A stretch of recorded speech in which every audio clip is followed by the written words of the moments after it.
Hey y'all, I'm Courtney. And I'm Sara. And this is Bonus Tipplers, The podcast where we read all the books we used to steal off our grandmother's nightstands. and then we drink about it. Braxton said, lip trembling, manhood straining. Oh, hello. I'm sorry. I didn't see you there. Just doing some light reading. Nothing gets the blood pumping quite like free smut, wouldn't you agree? On the Galloping Ab Society podcast, we plumb the moist and murky depths of Amazon's free romance novel selection for the wildest, wackiest, and weirdest erotica, and tackle the tough questions along the way. Do Vikings really have any business being in outer space? What's the quickest way to a tentacle monster's heart? Can cyborgs love? And the age-old conundrum, how many euphemisms are too many euphemisms? Find the Galloping Ab Society on your podcast provider of choice for the answers to all of these, and so much more. We hope you'll join us soon. Braxton squinted through the rain that slid down wetly down his wet face. His blood raced. On this episode, we read Robin Schone's The Lady's Tutor. There are some pretty intense trigger warnings on this. It has, giant evil gay conspiracy, pedophile, sex trafficking at the highest levels of British government kind of thing. Yeah, it really does. It's kind of this velvet mafia, evil gays, coordinating, and, taking over the institutions. There's also, seriously, there's child sex trafficking, a sex traffic ring. It's that part is truly genuinely distressing. So if that is gonna bother you, definitely stay away from this one. It is also a chic book, so it's got all the racism that you can assume to expect when I say it's a chic book. There's worse ones out there, there's better ones out there, but it's got all that baggage and all that grossness and exoticism and cut off your ear if they don't like your face, kind of gross. Ugh. So it's got that. Yeah, there's really bad representation of, kind of Arab countries. There's a eunuch. There's just all the things that come part and parcel with these, with the chic books. And if you're ever, want to learn more about them, you can read. We have an essay that talks about them in Native American romances. We do. It's got literal gaslighting. Somebody tries to kill the protagonist when just threatening to institutionalize her did not shut her up. They just tried blowing out the gas fixtures and hoping that she would die that way. Yeah. There's heavy fog. Oh, yeah, there's that London fog, that killer London fog. Murderous fog. There's sex talk with the word cervix in it all the time. So much cervix and vulva. There's a secret dick garage that this woman has that I guess you and I don't have. I didn't go looking for it. It was very, yeah. And what goes with that is a weird obsession with penis size. Yes. We have never seen a book that cared about the size of a man's dick other than just that it was large, right? But no. This cares about exactly how large this dude's dick is, and this dude's dick is ridiculously large. There's body shaming. Oh, yeah. There's but not by the good guys. No. That's how you know that the husband is a terrible person. Yeah. So it's got kind of that in it. It's got Spanish Fly. Yeah, bringing it back to the old school. Yeah. Bringing it back to some Tone Loc situation. Yeah. When's the last time you heard the word Spanish Fly? Today. You just heard it right there. Used to try to murder somebody, which is that's a new one. Yeah. Murder by Spanish Fly. Yeah. So this book is a piece of fucking work. It is. Champagne douches. I forgot about the champagne douches. So, look out for next week's terrible yeast infection. Yes, do not do not use champagne as a douche. Yeah. So I didn't think I had to tell you that, but just in case, I want to cover all of our bases. So, in honor of that, we are drinking, we're fools and didn't get champagne, but we are drinking a nice white wine called Serenia that is Spanish, for our Spanish Fly. And then we have Petite Sale, Little Sail. That I went to Morganelli's, but I didn't. I was in a bad mood, so I just picked something that had one of those little tags where they just reproduce the text off the back. But what does it say? It says something cute. Oh yes, I'm trying to see the it's this is not a serious wine. This is a wine for people who seriously like to drink wine. And I was like, oh, you're speaking to my soul. Yes, I love you too. So Morganelli's. Morganelli's. Yeah. I should have got curbside. See, and I didn't expect that I was going to have time. So I went back to Morganelli's, happy to be somewhat returning to normal. Yeah. So this book, Robin Schone.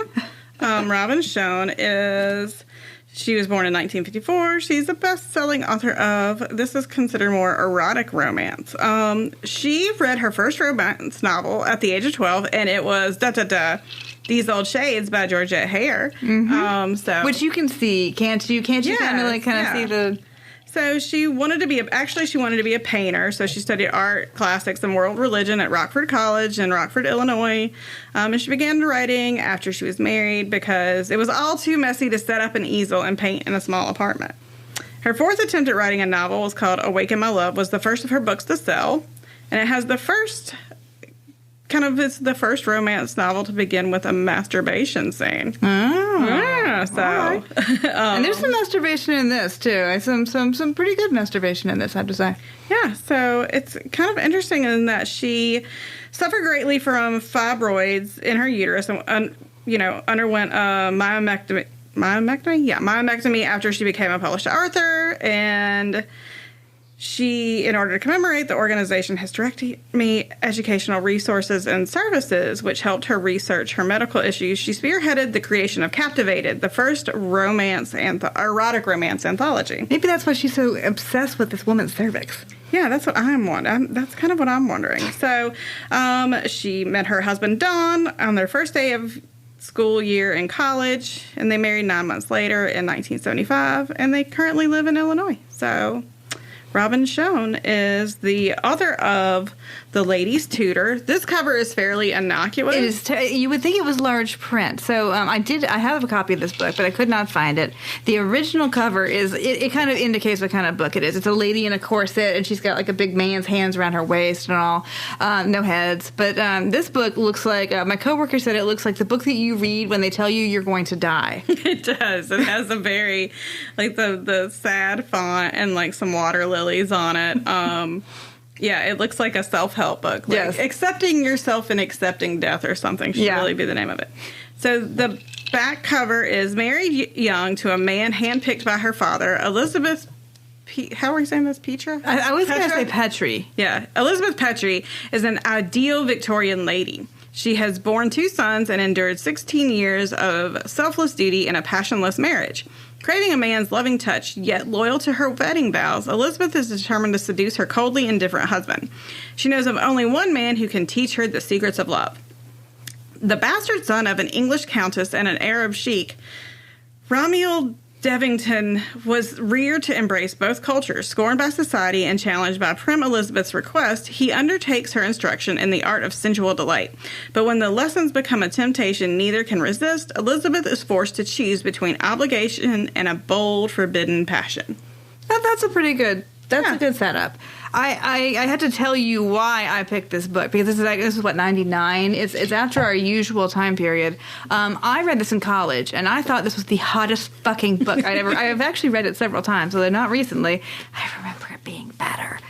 So, and we were talking about how the last book that we read was that Honor Splendor, and we haven't seen all the evil gays, and... like that awful trope in the books that we've read. I remember reading a lot of books, romance novels that had that trope in it, and I'm like, oh, you know which has it? You know where there's some evil gays is in this Robin Schone book. Just in time for Pride. Yeah, happy Pride. So I read this book and loved it, and then I read another book of hers, and it also had different evil gays in it. Robin Schone, not an ally. So yeah. Not good. So just like FYI, just it is through all of her stuff. It is not just like, well, I hope for the day when you can have evil gays, because you have evil, like, so many interesting and varied roles for, people all over the LGBTQIA spectrum, that you can be pirates, and you can be cowboys, and you can be cowgirls, and you can be cowtheys, and you can, you get to do all kinds of fun stuff. So you also get to be villains, but when you only get to be villains, that's evil gays. So, and these are really super evil, and I don't think that Robin Schone has any gay friends. Must not be. So let's just dive right into this Yeah, plot. so it has a great setup. Yeah. So Elizabeth she's really, really old, you guys. She's so old. She has died on the vine. She's 35? Oh, yeah, she's 33. Mm-hmm. And it's like 1880, so it's a hard time to be 33, fair. And she is not getting it from her husband at all. She has gotten it from her husband exactly enough times to have 2 children. Apparently just twice, because, she hasn't had sex in 12 years. Yeah, and she would like to. And she has also heard that her husband has taken a mistress. So she's very upset, and her idea, I love her idea. Like, this is like the bonkersest idea in the world. She's like, okay, who's a man whore? Who can I get to tell me how to get him to fuck me? Okay, I only know of one guy in the world who fucks. He's famous for it. So I'm going to go to this sheik's house, who I have never met before. The bastard sheik. The bastard sheik. And I am going to blackmail him because she is the prime minister's daughter, and her husband is chancellor of the exchequer, I think. One of those things. Isn't it exchequer? Did they pronounce it that way? I think so. Well, anyway, he's that guy. He's the Secretary of the Treasury, but only across the pond, whatever that is. So I'll say that he's going to get him, like, deported or something, and then he'll have to teach me how to fuck. But I don't want him to touch me. I just want him to explain it. Yeah, she's very... Yeah, she just goes and, like, busts into his house. And it's like at 5 o'clock in the morning. I mean, it is early to do this to somebody. Because, of course, she has to sneak around to do that. This is not something that you want your servants to know you're getting up to, right? So she does that. And, of course, he's pissed as hell. He's coming in. He's not... You wouldn't call it walk of shame. He's just walking, I guess, in from somebody else's bed. And here's this bitch who is, like, blackmailing him and his entire household. And she's like, I want you to tutor me in the arts of love. And he's like, I'm not a fucking whore. And they're like, no, you have misunderstood me. You don't fucking touch me.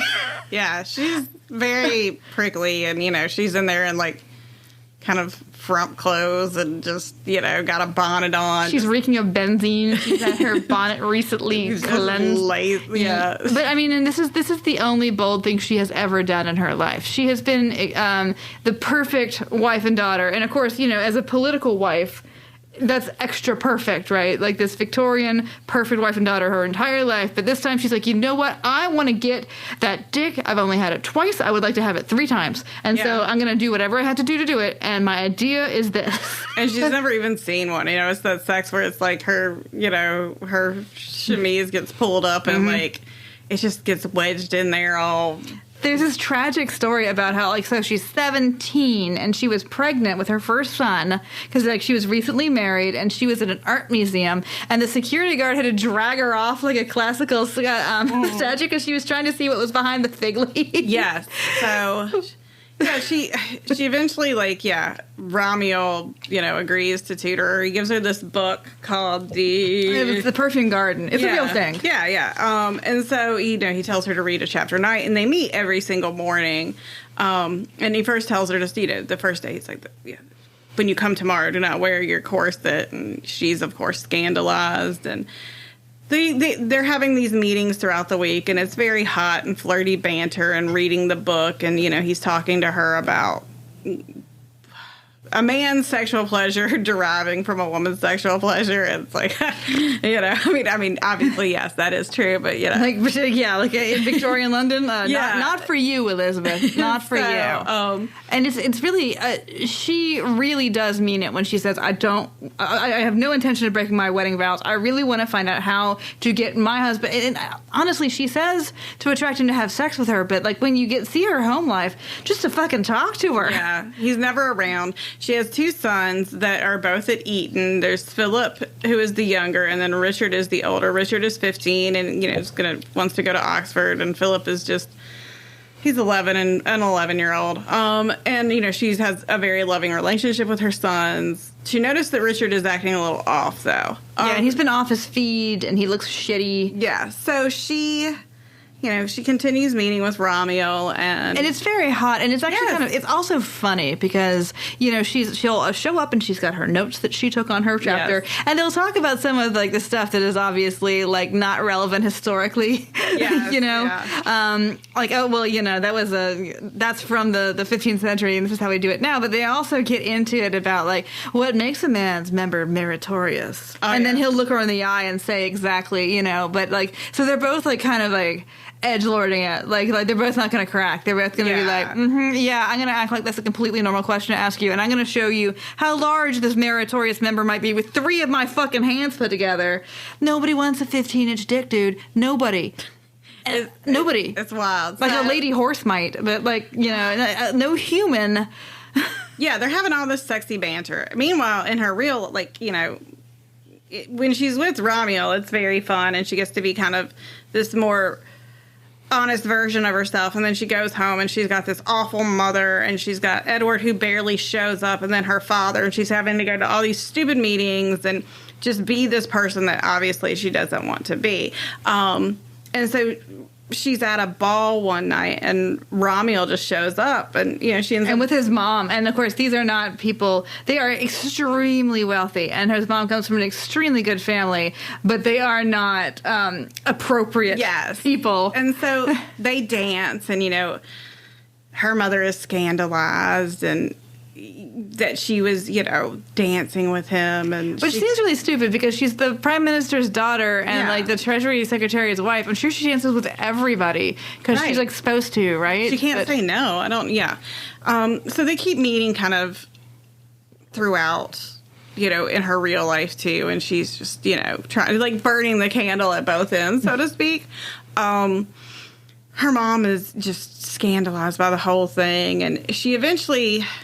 She goes to see her kids. She's, meeting with Ramiel, and there's also some weird business we should point out going on with the servants. It's just, like, in the back of your head, that's odd. Like, there's a new footman and everything, and, like, it's all supposed to kind of give you part of this, I guess, feeling of the new footman shows up. So there's one night after she had been at this women's auxiliary meeting, the London fog settles in, the yellow London fog. A pea super. And there's a man that, she's kind of lost her way after this meeting, and this man kind of threatens her and, just menaces her and scares her. And so she runs off and gets hurt, and her footman just sort of, like, dipped out. He got sick, or like Tommy, like, just disappeared. Yeah, but like Tommy just goes. But the groom is there, and he's like, well, we can't go anywhere. Like, we literally cannot see the streetlights. Like, we have to stay here. And she's like, people are going to be freaking the fuck out, dude. Yeah. We have to go. And so she leads the horses, which is what the footman would have done. And it's like, it's super brave because literally you cannot see anything. London it fog. Is completely, everything is, like, I would say whited out, but really I guess it's like shit looking yellow. It's getting in my lungs just, like, thinking about it, Gross. Yeah. It's killing people, like, left and right, But and until the fog clears and they get back to her house and her husband is there and there's already a cop. Yeah. Yeah, that's suspicious. And so, her husband is all, we're just a little late. I was worried about you. And she's like, oh, yay. Like, because it's, like, a little bit like a scrap of human affection. And the guy, like, the stable hand that had been with her becomes, like, the new footman, Johnny. Johnny, very, very cool name. So Johnny, and then her maid is Emma. And they're kind of seem a little suspicious. Anyway. And her mother hired all the staff. Yeah. Her mother, like, set up the household, all this kind of stuff. So she's continuing, like, meeting and having flirty banter with Ramiel, and it'll be a new rule every day. It'll be like, okay, well, first with the corset, and then, like, I want you to grind yourself into the do some low key do bed grinding. Do some bed grind. I forget what the other rules were, but they were all like she fights back. She's like, a dress is meant to be worn with a bustle. It will drag on the floor. I have to wear a bustle. Okay. Yeah, and you know, so she ends up no wool. That was one of them. You can wear silk, you can wear velvet, whatever, but not this wool business. You cannot wear wool to my house. And so one day, Ramiel's mother just shows up to her house, and of course she lets her in, and they talk, and Ramiel's mom is basically, she's a countess, is like, what are your intentions with my son? And she's like, I'm just learning the sex from him. Yeah. And like they end up becoming kind of good friends. Well, her husband finds out and forbids. He's like, you're hanging out with trash. Stop hanging out with trash. You got, you know, he says that she is not allowed to come to the house anymore. And we should probably say what happened to Ramiel's mom. So she was... we find this out in their second visit, like when she goes to visit Ramiel's like mother at her home, and they're in the Turkish bath. Yeah, like, so this is your classically racist ass sheik shit that she's abducted while she's abroad and sold into white slavery. Yes. And she was the sheik's favorite, but she left when she had the baby because she was afraid she was going to lose Ramiel, like she had been the sheik. God, so she'd been sold into slavery. She'd had some really bad like dudes who had her and raped her, and you know she had a really rough kind of time of it. Then she gets sold to the sheik, who cared for her. I mean, she was still sold into slavery, you know, but it's one of those where it's like, oh, I love him, you know, that kind of thing. So, like, the stuff that she does with the sheik that begets Ramiel is, like, it's as consensual as it can be. Right. You know. So, in this non-consensual framework. So that's... She had Ramiel, and then she was able to come back to England, and she comes back, and she and Ramiel, like, she stays in England, Ramiel stays with her until he's 12, and then he's sent to his father for a little bit. And then he comes back, and we find out later. Yeah, we found out later why he came back and why he can't go back, which is all kind of connected to all this other stuff. Yes. Meanwhile, in their lessons, there's a dildo in there. There is a dildo. And this is our first dildo. Yeah, a leather-tooled dildo. And they have, like frank discussions about the dildo. Which They're both caressing that thing. Yeah, I know. He's all like, he's working the shaft. I mean, yeah, like, they're both, like, full-on caressing their dildo. And she's, like, leaning over the desk, like, do they all look like plums at the tip?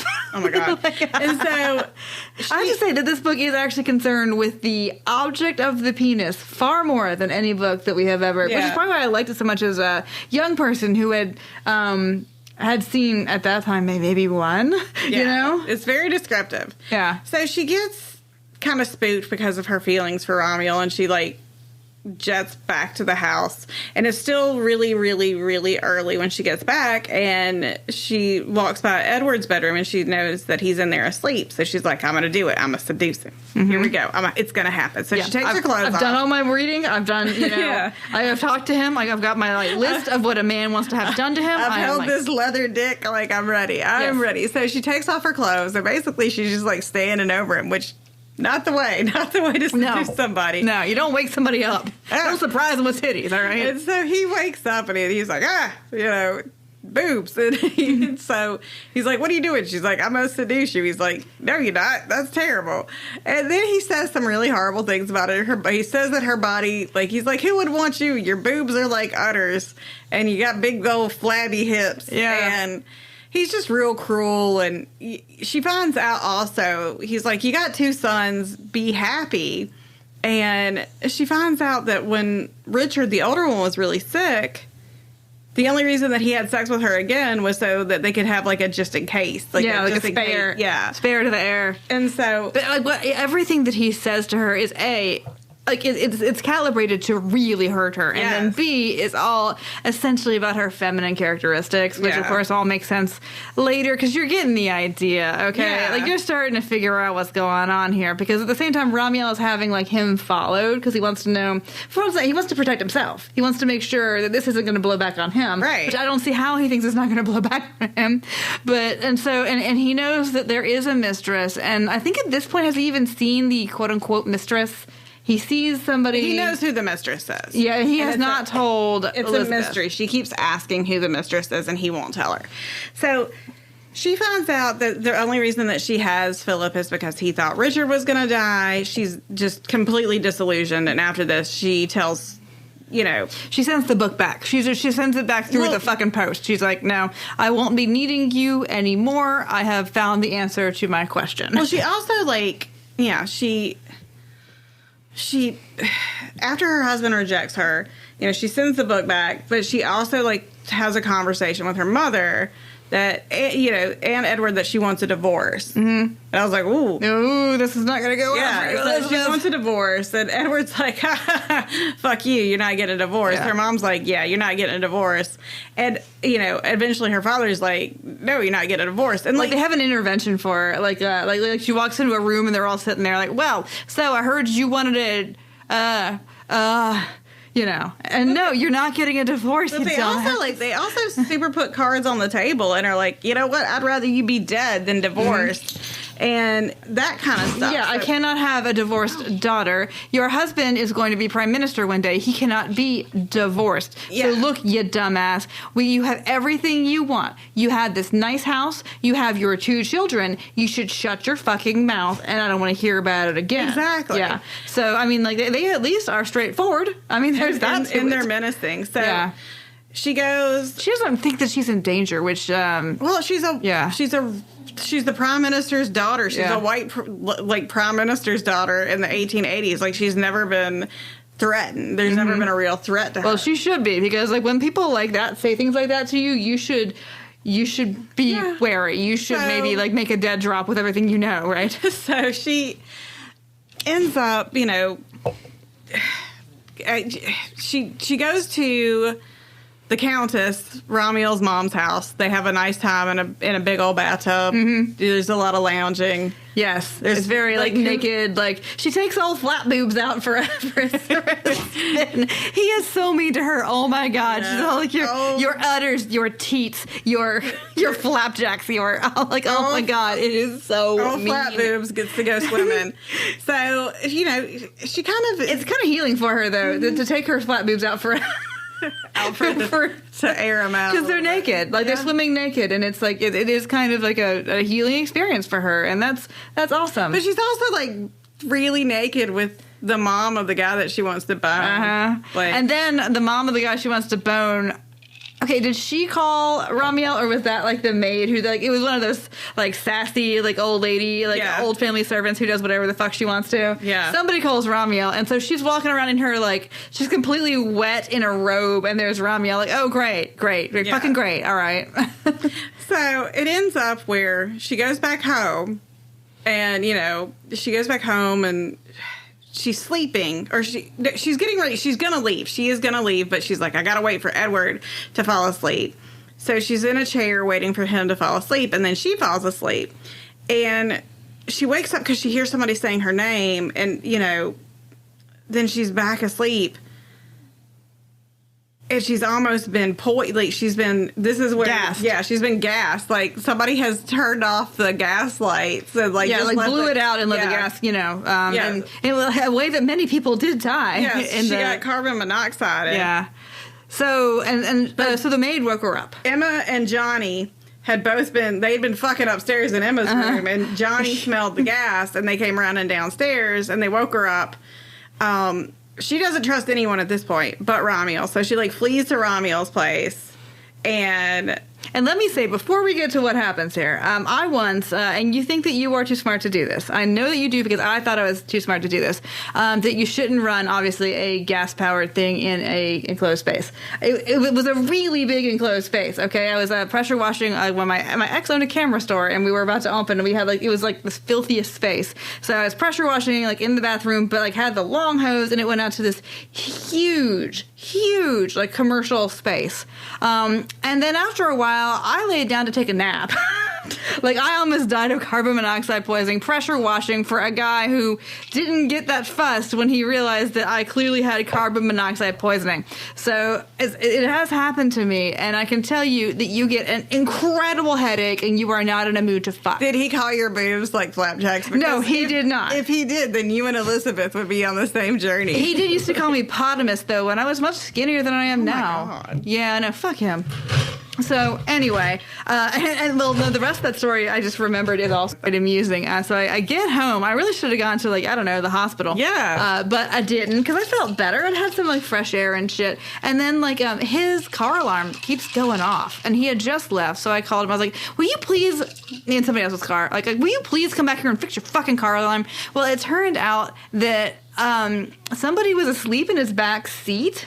this lady who had kind of been around in the neighborhood. I don't really know what her housing situation was like, but she was asleep in his backseat because he had left the door unlocked. And so next thing I know, evidently he was, and I missed this part, he was chasing her down the road with a 7-iron that he happened to have in his car, and so his friend like knocks on my door and she is like, "Do you have something?"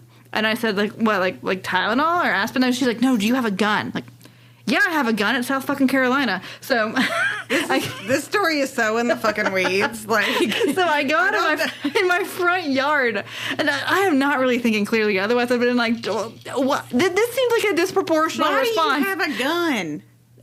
Don't you have a gun? No, I don't have a gun. Well, my father used to give me guns, but he didn't know what else to give. It's South Carolina. How many guns do you have? Well, I got rid of them all except for my shotgun when Edgar was born. Oh, you were just packing heat all the time. Well, if I need to. Look, it's South Carolina. I got a machete. Well, I do too. I feel like I have a machete somewhere. I don't have a gun. Jesus. Well, I kept the shotgun because I used to go trap shooting with my dad. So it's anyway, the point of the story is I was out there on my front lawn with a fucking revolver in my hand, and the cops pull up. And would you like to know what white privilege is? White privilege is when the cops pull up and they're talking to the people that you're with, and you just kind of quietly, like with your gun down at your side, walk it back into the house. This is the street. So anyway, that's how I got rid of all the carbon monoxide in my system. Was the adrenaline of hiding my own legal gun from the cops while my ex chased somebody who surely needed like real services and genuine help down the road with a golf club. But it certainly did air out the I like that you just like have let us all know that prior to whatever that you were a little bit white trash. Oh, well, you just figured that out now? That's like news? That's like more at 11? Like, I'm sorry. You were just carbon monoxided up and like chasing people with I was getting high off a pressure washing. Jesus. And then taking little death naps, and I didn't chase anybody with a golf club, all right? But you were out on your front yard with a gun. Well, it was a small gun. Okay. All right. Well, I mean, okay. Like somebody else told me to bring it. Okay. Now I'm like completely lost. Okay, so she goes. So anyway, I was trying to give the idea of what it is like to have carbon monoxide poisoning. It makes you really sleepy, and then if you are lucky enough to wake up, you have a terrible headache. Here's the thing, though. Your story does not like counteract what these people do, because the nonsense that you just did is just as much of the nonsense that they did. So, like, my cervix was not involved. No, but you're holding a weapon. Okay, anyway, so yeah, so I mean, maybe you will do something really fucking stupid and weird. So she goes to Ramiel's, and she still reeks of gas. Yeah, and she's terrified. So she bangs on the door, and like he lets her in. Like he has the one servant who doesn't like her, but like does what he's told. So he's got this servant named Muhammad/Connor, who is from Cornwall, but also a eunuch. He had been also sold into white slavery when he was a boy, and the Countess knew him. She knew him when he had been made a eunuch, but he's only like halfway a eunuch. Yeah, they do some weird stuff with that too, by the way. But he is basically, he sees himself as a father figure to Ramiel, and loves Ramiel more than anything. And he clearly realizes that this woman is trouble. Yeah, on the hoof. So yeah, she shows. So that's his manservant. That Muhammad/Connor. So you never quite know if you can trust Muhammad through this. But Ramiel is actually home, and of course, like she's like, somebody tried to kill me, and she assumes that it was her husband. And like I said, I wanted a divorce, and Ramiel's like, you dumb bitch. No, okay, let's just get you clean. Yeah. So puts her in the bath. Well, I mean, like, kind of puts her in the bath, but he's already like on her. And of course, she's like, well, there's no reason not to fuck you now. But she's also been through this terrible trauma and is still kind of poisoned. Like, her hair still smells like gas. Yeah, I guess. Maybe this is her take a gun out in the yard moment. Yeah, it's her take a gun out in the yard, because what she does is she takes the gun out and then, like, puts it in her fucking cervix. Because they keep talking about her cervix, her Like, they do heavy foreplay, and then he's like, okay, so I want you to sit on the edge of the bathtub and put your you know... She still got her shoes on. I couldn't get into, like, I could not remove myself from it because of the shoes.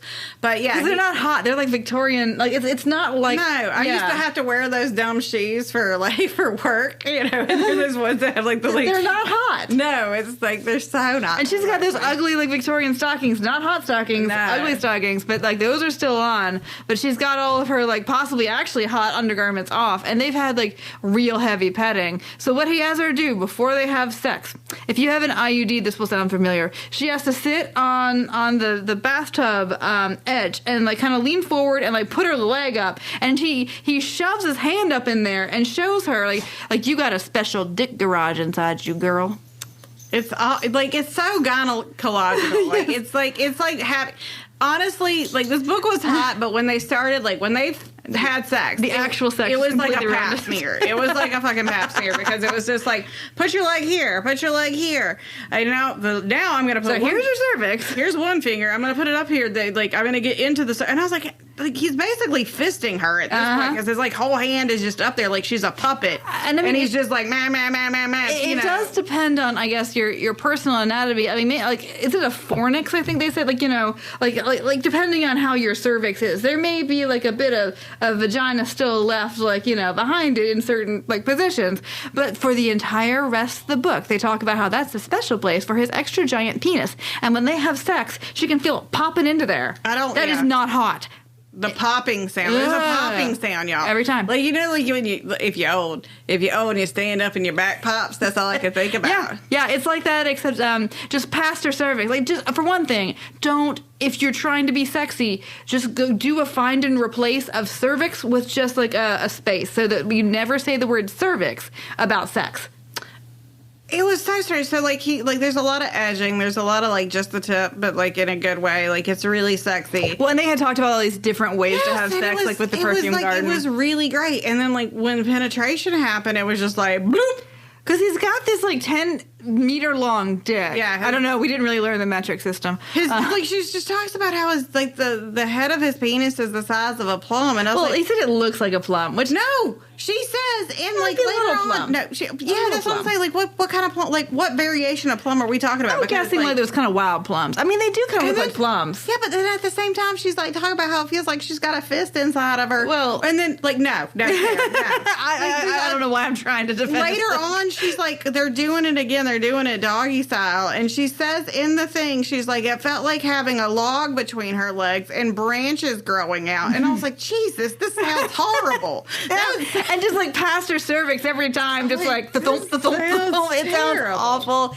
And it's also this whole, there's this, like, kind of this contradiction, because they're always talking about, like, a woman who's had 2 children could take all of me. And then, like, in the next breath will be, like, a woman who has not had sex in a long time is going to need, like, a lot of... attention. A lot of, like, whatever. And she will not be able to take my does he, like, just tie it around his leg? His donkey's it. Yeah. Like, it is unappealing. It's like Dirk Diggler at the end of fucking Boogie Nights. Like, I don't want to say that no woman is into giant penises. I know many women are, but I think there's a reason why they tend not to describe too much dick in romance novels. I feel like because that, it's personal taste, and this does not sound fun, you guys. It's like okay, what is it my whole arm? I mean, it was like the popping noise. Yeah. So, okay, if they just said, like, it's giant and it's 10 inches, but if they had not elaborated on exactly how they're going to cram it into her, that would have been much better. And not only that, so you have this cervix sex constantly, but then also she's, like, correctly concerned about pregnancy, and she doesn't want to use a condom. I mean, this is all discussed and brought up, and it is all very consensual, okay? Yes. But, like, she's like, I don't want to use a condom. He's like, well, you can just use a champagne douche.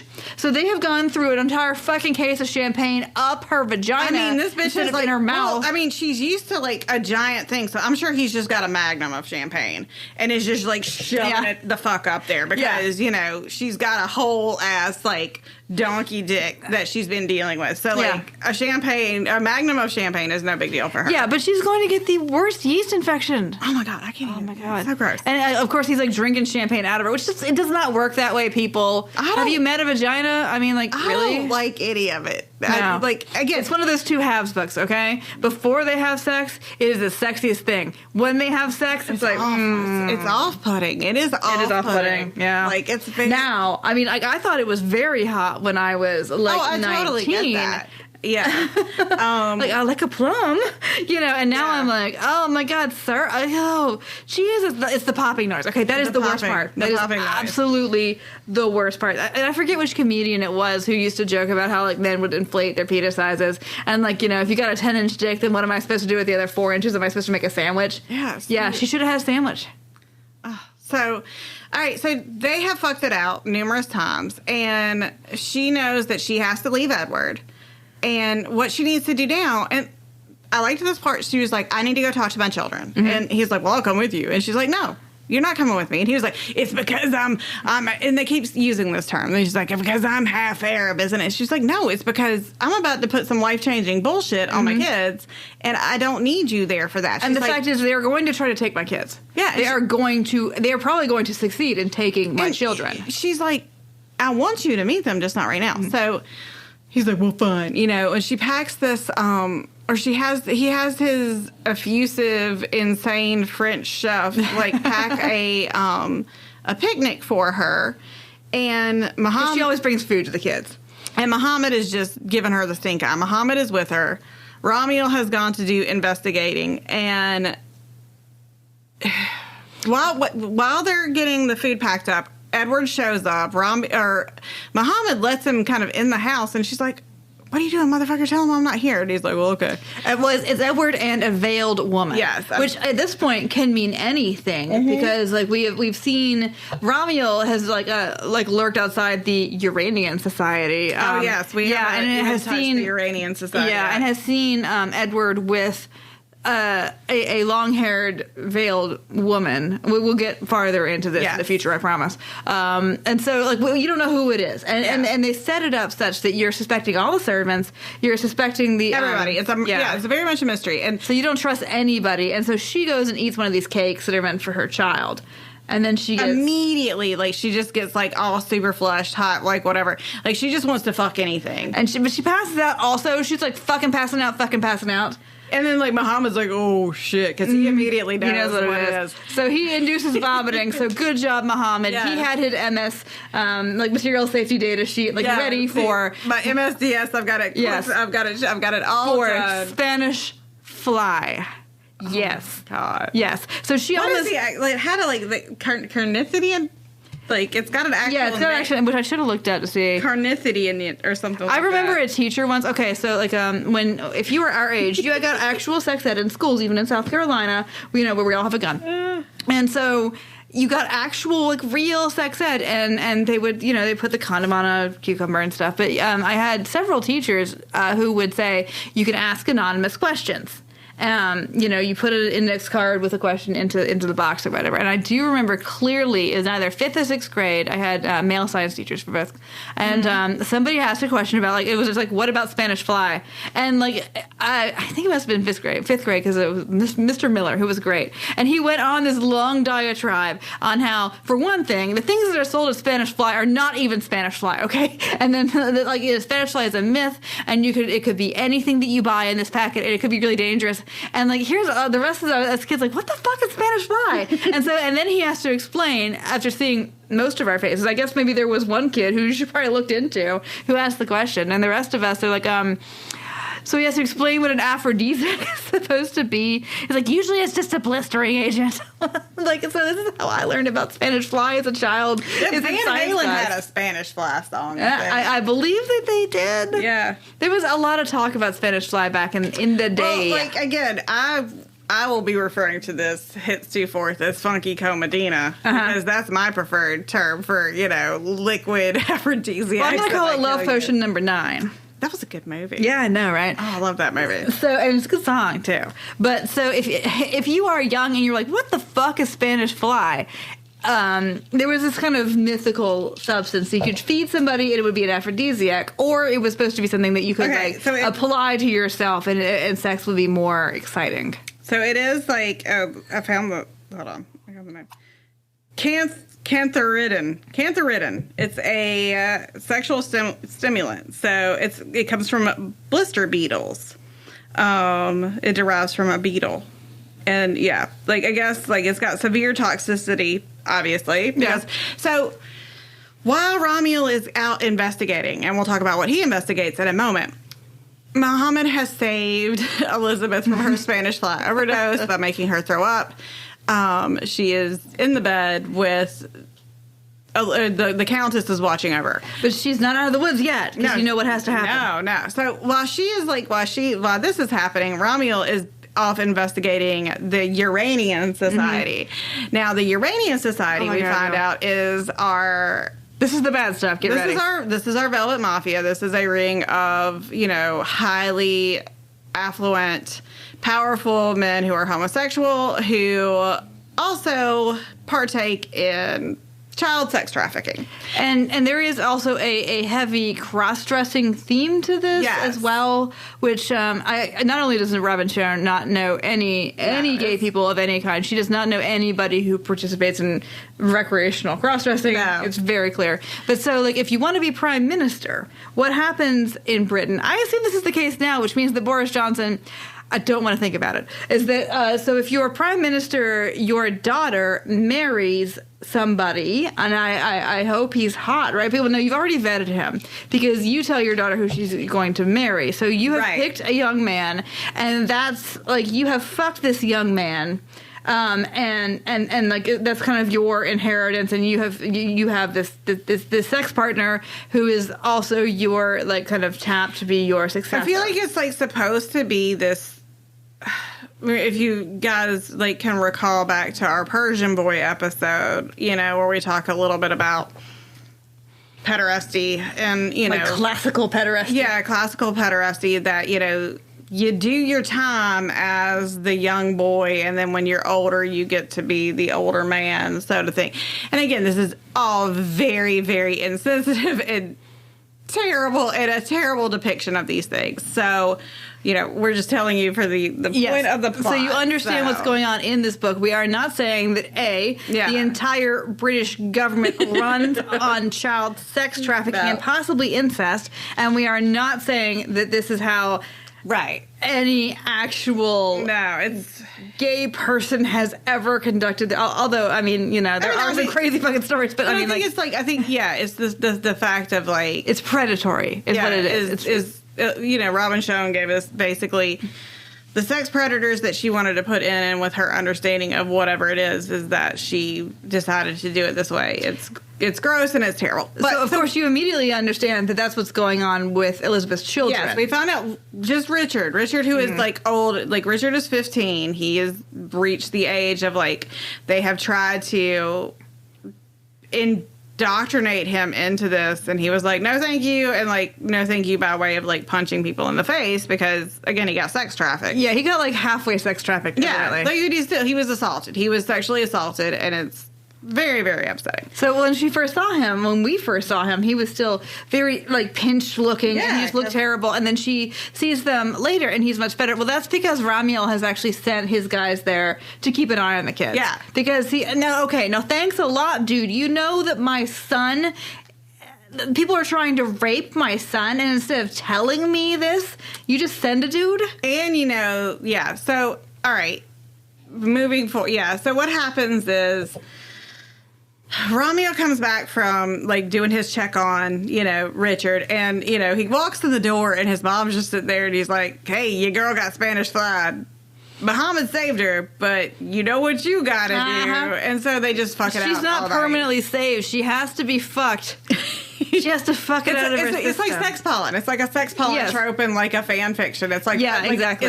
It's a fuck or die situation. Yes. Which, I mean, I enjoy in fanfic sometimes, but I mean, this is supposed to be 1880s Britain. I like a fuck or die, but, like, this is they've already fucked. So again, they have more cervix hitting sex. It's what it is. Mm-hmm. All right. So the next day, Elizabeth wakes up she is gonna sneak out because she's got confrontations to have happen. And she's trying to figure out who must have dosed the and remember that this food was meant for her children. So somebody tried to kill her children with fuck sauce, which I mean I would also be very upset. Yeah, I'd be like, I gotta know who's like, yeah. So, and she's trying to figure out who it is, and she assumes that it must be her husband, and that her husband also tried to kill her with the gas thing. I mean, yeah, like if somebody funky called Medina, your kid, yeah. Like I've got to get Tone Loc on this. That's right. And we have got to solve the fucking mystery. Yeah. Because, I mean, she thinks about... And, of course, there's so many suspects in it. The waters are very muddy because there's the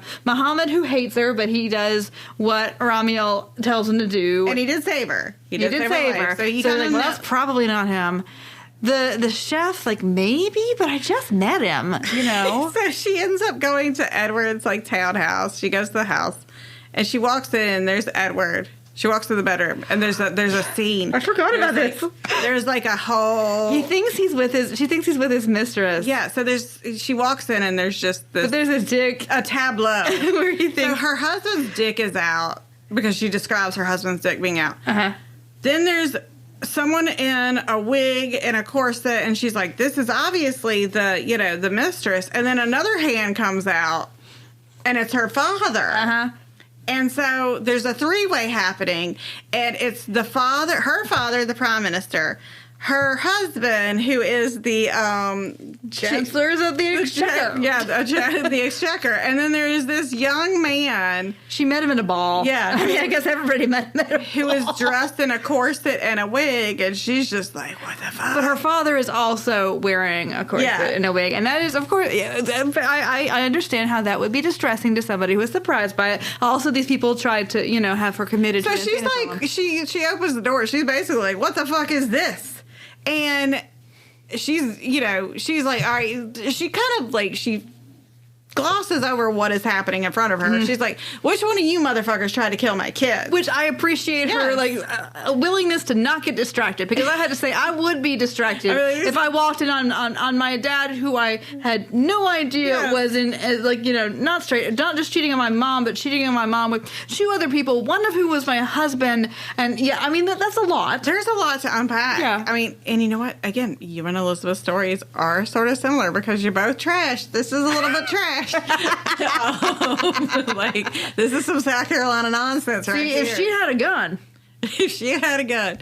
Well, okay, so she goes to, like, fly in to attack because she's like, which one of you fuckers did it? And, they're like, well, and all of a sudden Ramiel is there. Yeah, because it turns out that the servants who you assumed were there sinisterly, they actually were, because like her mom hired them outside of a bridewell. They were, in other words, like they were completely her mom's beck and call because they could get no other jobs, and they had secrets, or like bad, like unfortunate histories. So they had all like been petty criminals, and so, but they loved Elizabeth because Elizabeth was genuinely nice. Yeah, and I mean throughout the book, she is in fact a genuinely nice person, except for fucking Johnny, who is the world's worst footman. That was actually Ramiel's man.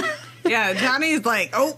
God. So Ramiel is there, and she figures out that this motherfucker that she's been boning, and he's been, like, putting his dick in her womb, like, just letting it hang out there, like, getting the deluxe, like, wax and whatever car wash, while his dick is just in her womb. Oh, my, now I see them blue things, like, those Cookie Monster things that just go around and just going.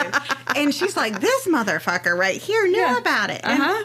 I'd be pissed. Yeah, no, valid anger. And so she is just like, you bastard. And he, of course, takes it as like, you mean that as like, and she's like, no, I mean, you're an asshole. Yeah, so she has like this big confrontation. He drags her out, and he's like, you can't do anything to him. He told Edward, he's like, you're going to give her the divorce. You're going to give her the divorce quietly, or everybody...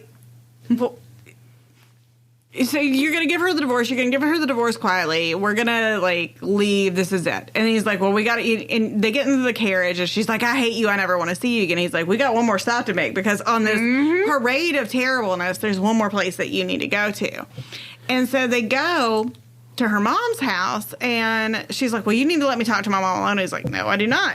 Because, for one thing, your mother's already tried to murder you. Well, and so that's the big, like, when she gets in the house and talks to her mom, the big unveiling is that the mom was really, she's the mastermind behind all of, like, the murdering. She's like, look, I married your dad. I knew that. I knew the deal. I knew the score. I knew what the score was. Like, and quite frankly, and not that I'm like endorsing this, but she is right. Don't you have a good life? Right? Yeah. That you completely do not appreciate whatsoever because you've always had it. So I knew what the deal was. Now, I mean, the thing is, why didn't she just kind of tell her daughter what the deal was and let her daughter make her own decision? I don't know.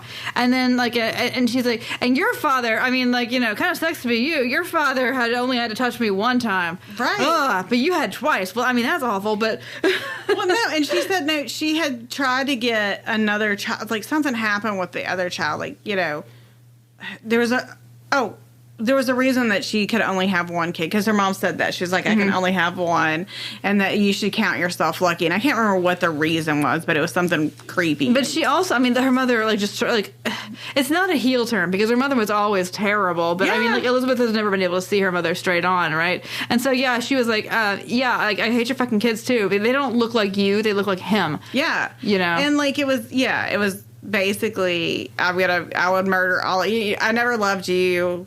You know, blah, blah, blah, blah. And it was horrible. And so... Like, why couldn't you just do the things you were told to do? You know? So when Elizabeth, like, finds this out, you know, she lashes out at Ramiel, says ugly things about him. But so it was her mom, who was the veiled figure in Ramiel's house, who tried to murder her own grandkids. Right. And so, you know... By sex. Sex murder her own grandkids. So she, you know, Elizabeth lashes out at Ramiel. And it takes her a couple days, and then she goes back and finds him, and she's going to seduce him. Mm-hmm. And it's very sweet, like, very happily ever after. Like, she makes... Well, the other thing that happens is that during the confrontation with the mother, the mom is like...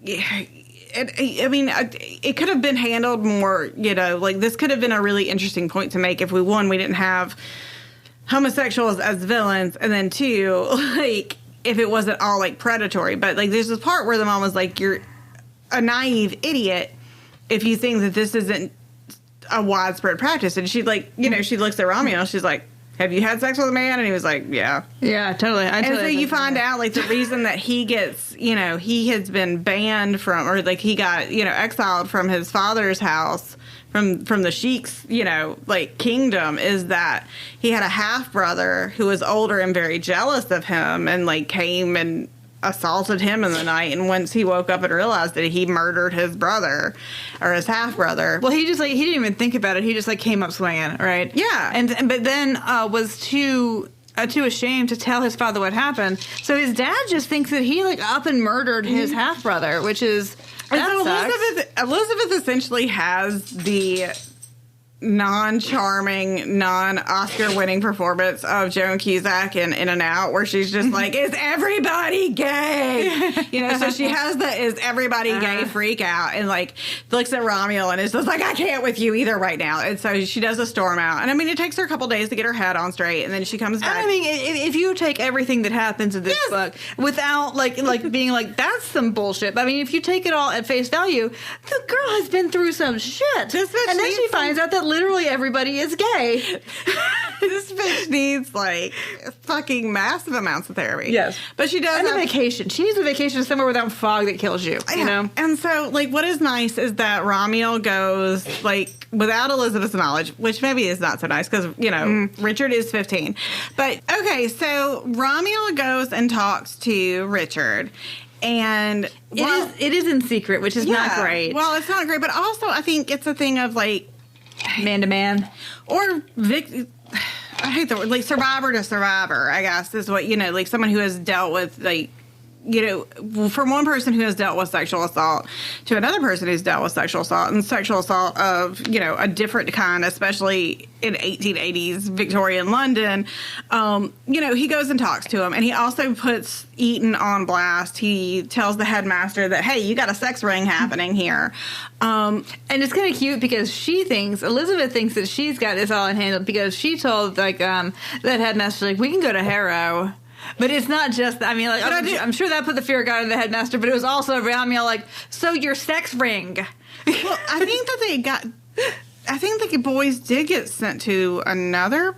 They did. No, you're right. Yeah. They did go to Harrow because she's like, okay, maybe the sex ring school. And also, like, you guys, seriously, this place, what the fuck, dude? Sex ring. I feel like Not just sex ring. Well, even.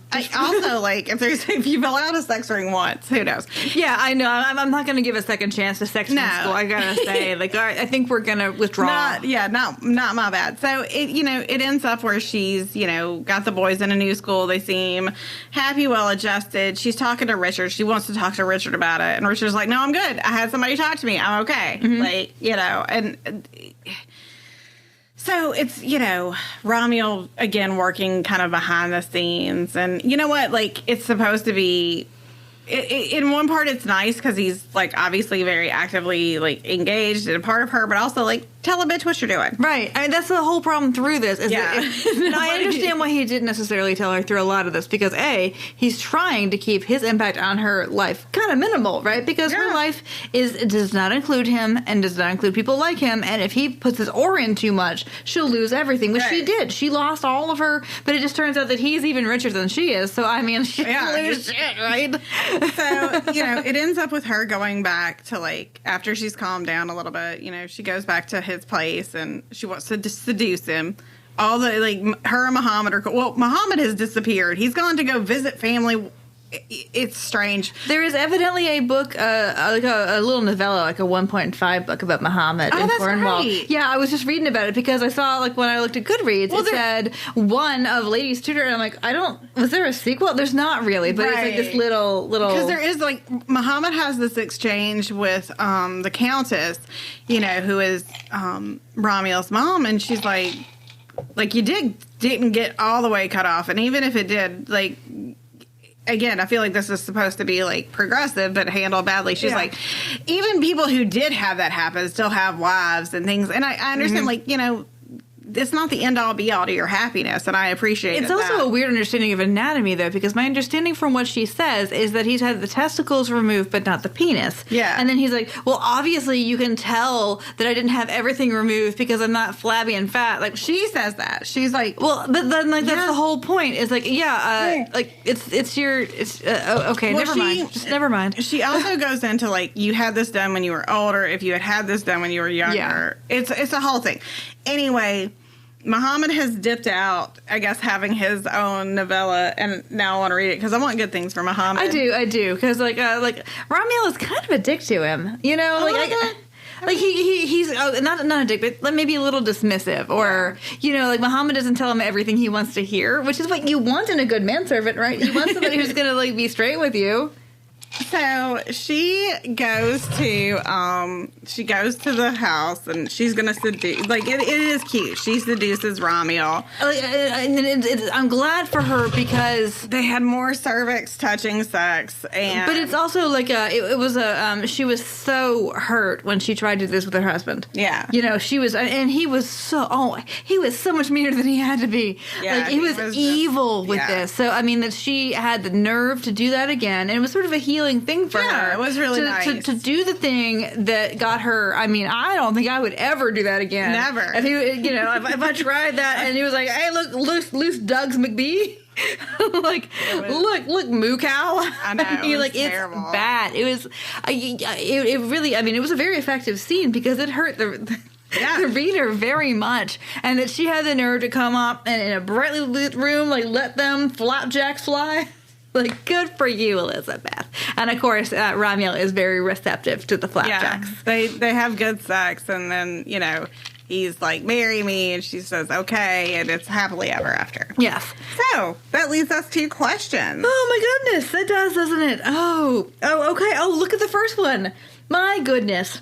Big dick energy or big dick energy? Well, Ramiel has the biggest dick of anyone we've ever read. I'm just making a fist, and like, that's it. I don't know if he has my same tattoos. Dude, it's not sexy, okay? It's just nobody wants to hear about your baby's arm. It wasn't even a baby's arm. It was like a lady's arm. Yeah, like literally. Like I'm trying to count out about what 10 inches is, and I'm thinking about like an 11 by. This is 11 by 17 sheet of paper, and if this is my fist, it does go to my elbow. Yeah. Oh my god. Yeah, he's got an elbow, like, he's got a forearm-sized dick. So we know that physically about him. Like, he was, as far as romance heroes go, he's one of the better ones. Oh, I liked him a lot. It's just that to make him, he's very assertive and he's very like, I'll handle this, and he does it a little too much in the sense that he doesn't tell her so. Obviously, like, butt ass in love with her from the jump. Yes. I mean, he does do that man, like, that I'll take care of this thing, but I think he would really be like a perfect dude if he hadn't kept stuff from her.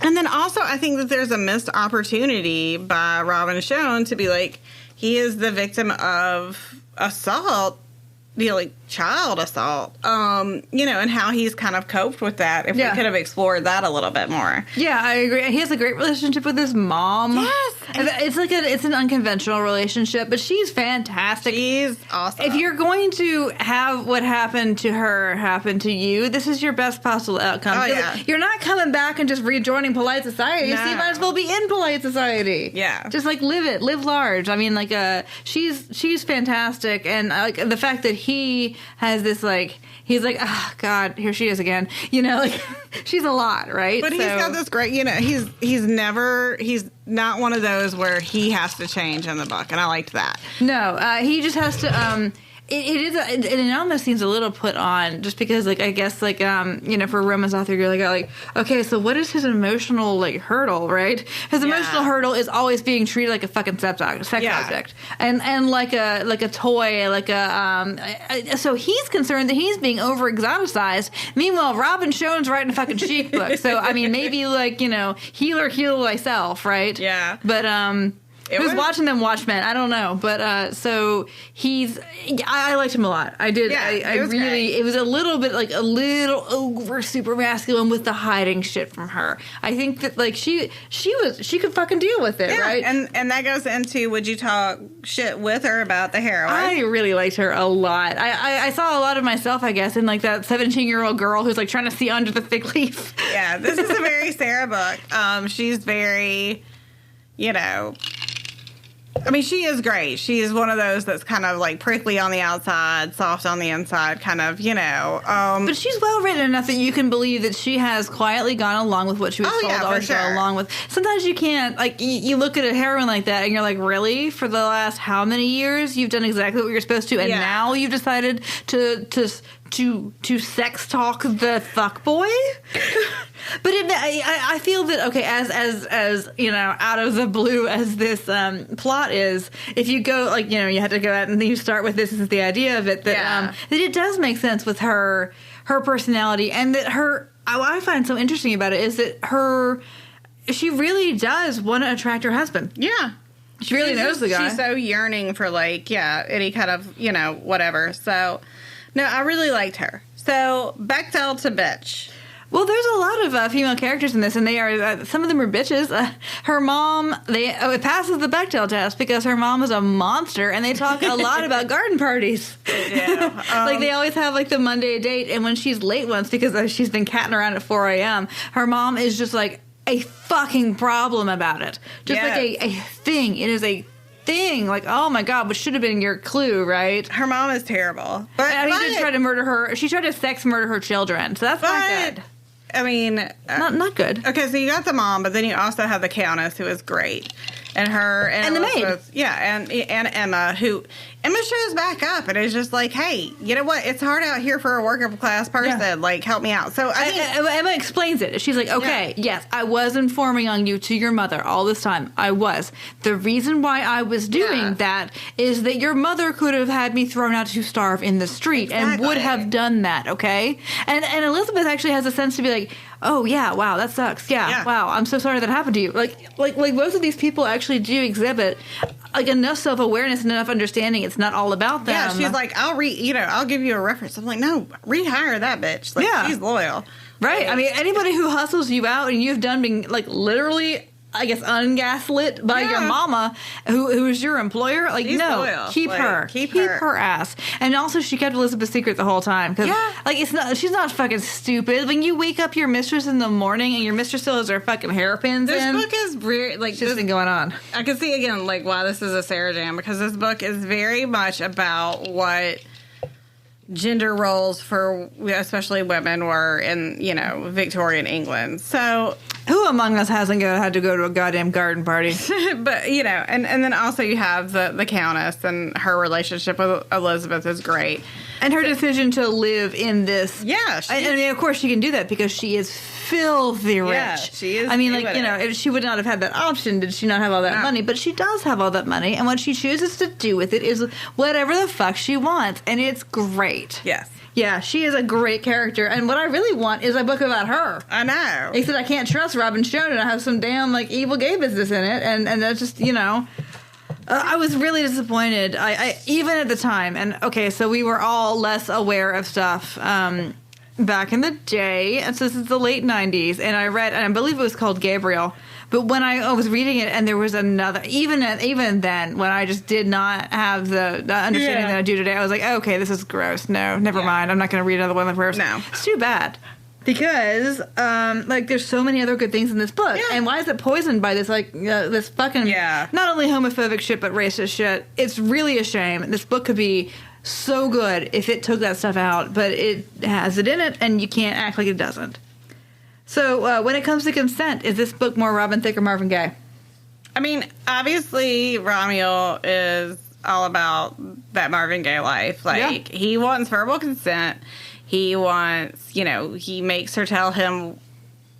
First, she comes and finds him. It's all about her sexual empowerment, and I really like that it's about her empowering herself again, this 1880s woman, to, become more sexual. So I think that this one, obviously, there's problems in this book, but sexual consent is not one of them. And he never pushes it. She'll push it.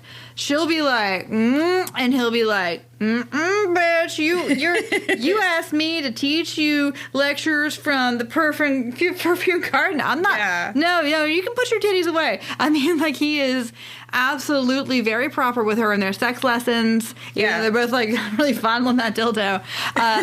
No, the consent has to be verbal. Well, the dildo. Yeah, the dildo.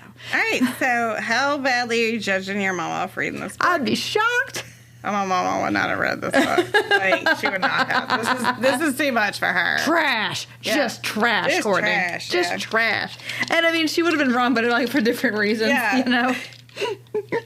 So here's the big one. Oh, yeah. Would Scarlett Johansson have been in the movie? Well, yes. We got to unpack this one on different levels. So obviously we have the homosexuality problem. We have the issue of how gay people are portrayed in this book and the one-note villainy that she has put on them. And that is... And also, it's this, this early assumption that, we see in a lot of literature of, making homosexuality part and parcel with perverseness and child molestation and just all the bullshit that you used to hear about all the gays are coming for your kids. Yeah, and so it is really upsetting and really wrong, and Robin, you need to do fucking better than that. And the thing is, all the other characters are really portrayed in this much more nuanced way. Her husband is such a monster, and of course you realize, if you know what's going on, that all of his criticisms of his wife is that she's a woman. But then, he's got no, they're very one-dimensional villainous gays. Yeah, they don't even have they're so.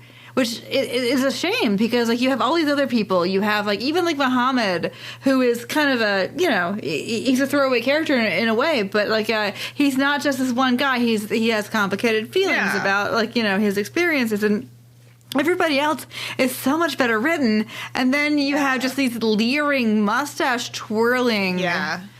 And then we also have the Ramiel problem, and we didn't really describe what Ramiel looks like aside from his big ass dick, because that's all we hear about. Well, quite frankly, I mean, that would be all I would notice too. Yeah. So Ramiel obviously is half, and again we're using the terminology that they use. He is half Arab, he's half Middle Eastern, but in this book, Ramiel is described as looking like essentially like what the fuck is his name? Matthew McConaughey. Matthew McConaughey in like Sahara. Yeah. Like he is blonde, he has turquoise eyes, but he's tan. And he's not even, and there's a point, she makes a point in this book to say that he is not the same olive tone skin color that Muhammad is. And Muhammad isn't, he's Cornish. He's Cornish. But that he's just blonde and tan. So the exoticism... Now, to be fair, she does feel like a real fucking fool when she finds out that Muhammad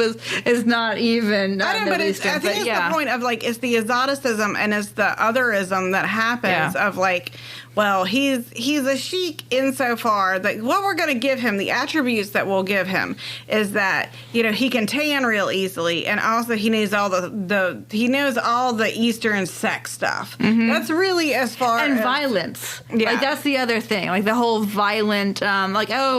We've met him in this book for like a page, and he's already thinking about a concubine would be stoned to death if she had said that. Yeah. Like it's got that kind of stuff to it, and it's super gross.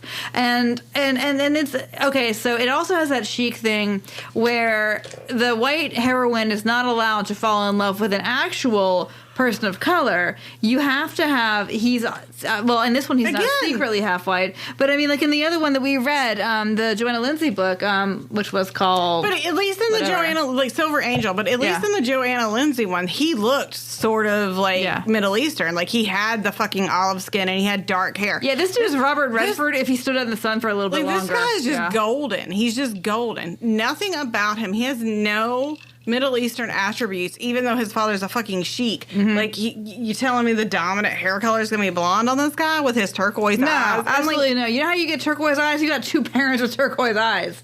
And then also just, like, again, like, that she goes in and specifies his actual skin tone as not being olive, but being, like... just golden. Just tan. Like, this is just a tan motherfucker. It's gross. That part of it is super gross. And that's funny. And it does, like, have that heritage that all these chic books... And well, so maybe in Robin Schoen's world, all sheiks... Like, the reason you can get turquoise eyes is that all sheiks are secretly white. But, it goes into that whole thing of being... just enough other for it to be acceptable. And I mean, like, honestly, this book is way too late for this nonsense to still yes, be like 99, like seriously. Yeah. And of course, he otherwise conducts himself exactly as a British rake. Yeah, he just like he wears the clothing of a British fucks rake. A lot. Yeah, he fucks a lot, and he's used as a sex toy by a lot of people. I mean, maybe if he didn't keep talking about his giant fucking donkey dick in polite society, maybe people would take him more seriously. Yeah. I don't know. So, I mean, I think again, like this book's problems like are all race, and then again homosexuality.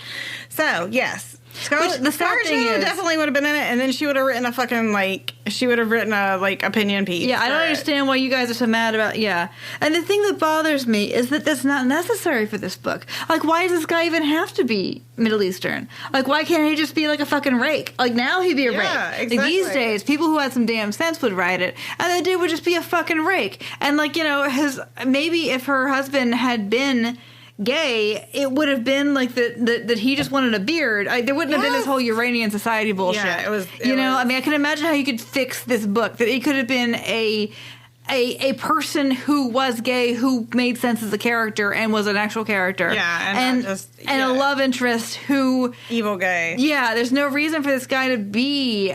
I could fix it, and that's what makes me so mad. It was like that's why the Johnny Depp Dark Shadows made me so mad. I could see the good movie in it. Yeah. It's always upsetting, like, in that case, like, whenever you have Eva Green in a thing and you waste it, like, Eva Green. I know. So, all right, so, you're not leaving the house looking like that. There's so many, like, dowdy outfits. Well, but she had some... okay, so if you are in the advanced age of 33, I guess for Victorian balls, you don't get to show all of them titties, but you get to show some of them titties, because they were into that off the shoulder, you know. Oh, they do talk a lot in this book about, like... Because, she talks about her flapjack boobs. But they talk about, Romeo loves her flapjack boobs. They talk about boob jobs. They talk about, like, having like a string of pearls, right? Yeah, like they talk a lot about it. So there's a lot of like this book has a lot of and that goes into would your 12-year-old self have dog-eared any pages? There was much to learn in this book. And now I'm like, oh my god, what did I learn in this book that I should not have learned in this book? It's not supposed to make a popping sound. No, nothing should pop.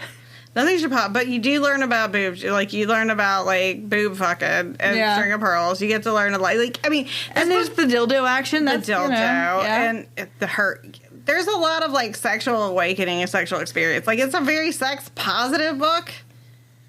Even though, like, a lot of... And, I mean, I really do like a book where somebody who is an adult has, like, a sexual awakening. Yes, yeah. I mean, she is... now, I mean, I guess... How old is he supposed to be? Oh, God. Was he younger? No, I think he's about her age, isn't he? Yeah. But, like, okay, so at 33, if you're breathing that London fog, like, let's say it's the old 43. When she is first described in this book, she is very much like... like, this book starts off as, like, one of those books where, like, the divorcee, she's got on her sweatpants outfit. She's very frumpy, and then she meets the guy. Like, she starts, like, it's not like... And she goes to her friends, and then... Okay, and so we did say... It's like a Moonstruck situation. Yeah. This is like, but the Moonstruck where she goes, like, it's not an intentional makeover, but, like, it just I guess this was missing. The book felt very lonely. Yeah. And I think that was entirely intentional because this woman is absolutely alone in the world. Nobody. And, of course, she's threatened with the thing that women who have no network are threatened with back in the day, which is that they'll be put away. But or institutionalized. Yeah, like so she doesn't have like the friends to do the makeover, and that's. I mean, I'm not saying that that's lacking in the book. It goes to what the book is trying to do. I do enjoy in this book, and I want friends for her. There's a cooking with grief episode. I'm talking about all of our friends in this one. So there's a cooking with grief episode where they do all of the excuses for women being put in this, like, one asylum. Oh, yeah. And so it's very much because they, talked about putting her in asylum for nymphomania. And so it's very... Parts of it feel very authentic, but then parts of it are just bananas. Yeah. Jinx.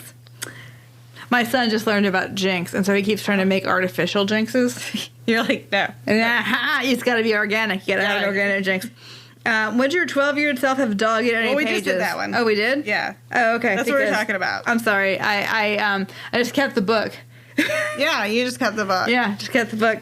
What pairs nicely with a dumpster fire? Well, it's got to be champagne. A missed opportunity, but it's not good champagne. It's like Andre. Well, I mean, come on. Why would you waste the good champagne to shoot up somebody's vagina garage for your donkey dick? This isn't even... Hell, we're not getting Asti Spumante. I'm just kidding. No. We're not even getting the cooks. Forget the Corbell. We're not getting the cooks for this. No, we're getting Andre. This is fucking Andre. We're getting it's a wedding of people we don't particularly like, and they pass around the toast, and you're like, oh, God. This is the only booze that there is. It's Andre. Oh, and it's not even a bar. Oh, well, I guess I better drink it because it's all we got. So this book is definitely Andre. We could have popped a couple like raspberries in there. Had a little bit. That's the great thing about Andre is it also has a popping noise to match. When I had been thinking about that when somebody just pops into your cervix. Yeah, so. just like a pop. Yeah, just a like. And the thing is, okay, so let's examine this idea a little further. She's got an extra spare dick garage, like a little pocket behind her cervix. Yeah. Okay, so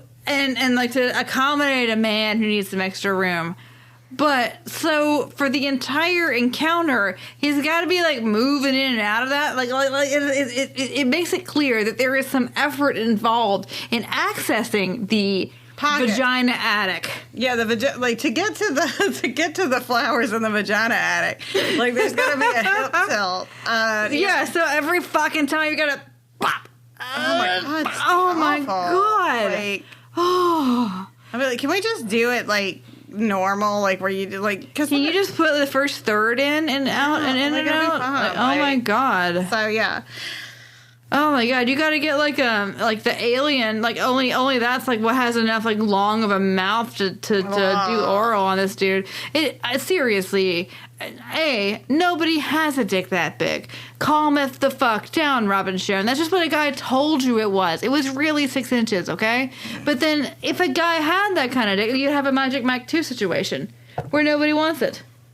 Magic Mike 2 was better than Magic Mike. I think that Magic Mike 2 is not just a film, but a political act. I loved Magic Mike 2. Magic Mike 2 is the female gaze made flesh. Yeah. I know. I love that one. But the problem that Joe Manganiello has in that movie is that nobody can take his giant penis, which is probably actually, let me hold my arm up again, because you can't see it, but Courtney can. You know, I will tell you, I had a friend who was like, there was a guy that he was seeing, and the guy was like, my dick's really big. And the guy was like, oh, I don't mind that. You know? And then, like, the guy was like, no, my dick's really big. And then he's like, the unveiling, and he's like, no, this isn't happening.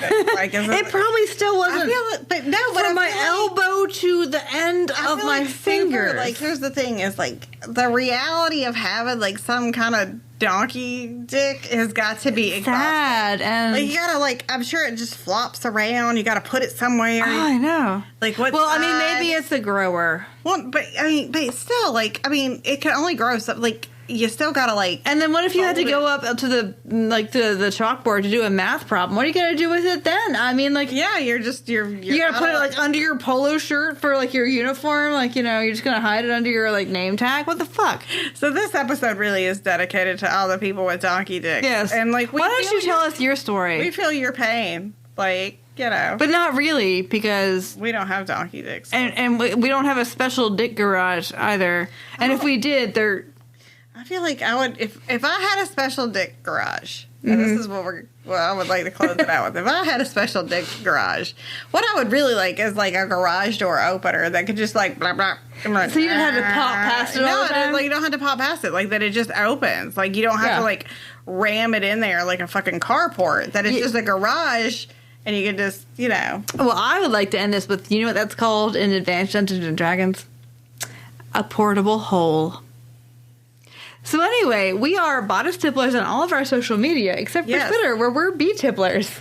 Yes, we are bee tipplers on Twitter. And if you enjoyed this nonsense and want to throw a couple dollars our way, then you can find us at Patreon. And our Patreon is patreon.com/bodicetipplers. It is. And we have all manner of memberships and stickers to decorate your dick garage with. Yeah, we've got a fresh bag. We